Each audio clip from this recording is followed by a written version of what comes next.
Hey guys, insight number 2 here. So for this one, we're in Alma 56, verses 4 to 5, and it's about talking around that your past doesn't define you.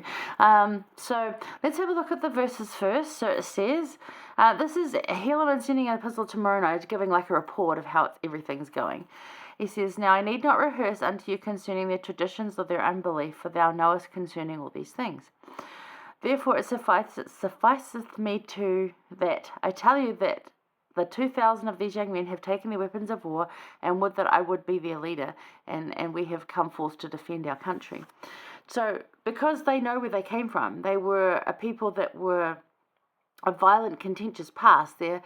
Now, these might have been like little kids when they made the covenant to bury their weapons and become the Ammonites and the people of Ammon.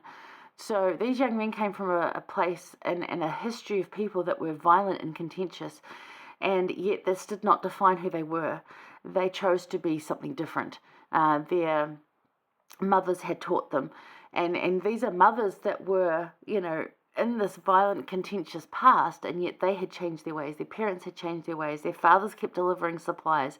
The support was there for these kids, and they chose to be who they were going to be. Their past did not define them.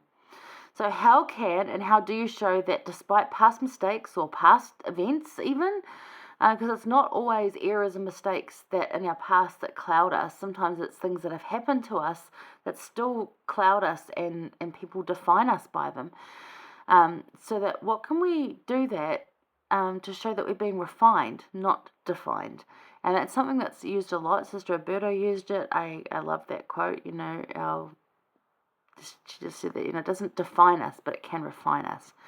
These things that happen in life, and there's choices that we make that don't need to define who we are, but they can refine who we are.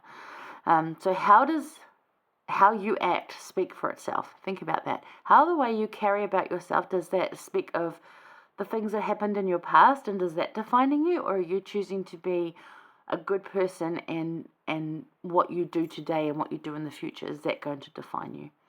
And how can we allow and practice seeing this of others also? So how can we look at other people and let their past that we know about go? Let it go. I know for myself, moving to a different place where no one knew me, I suddenly got church callings that I never would have had I stayed in the same ward where people were defining me by my past. Whether that was my choices or things that happened to me, they still had that image of me. So how can we let that go of people? Because it makes a big difference and gives them opportunities that, and we can see them in a whole different light. So how can we do that? What do you think about that? And it's not our past that defines us. We can decide that ourselves. So we define who we are. We define who we are as followers of Jesus Christ, as the way we carry ourselves as Christians. That's our choice. So have a look at that and think about how you can incorporate that into your life this week. All right, hang around. I'll see you for insight number 3.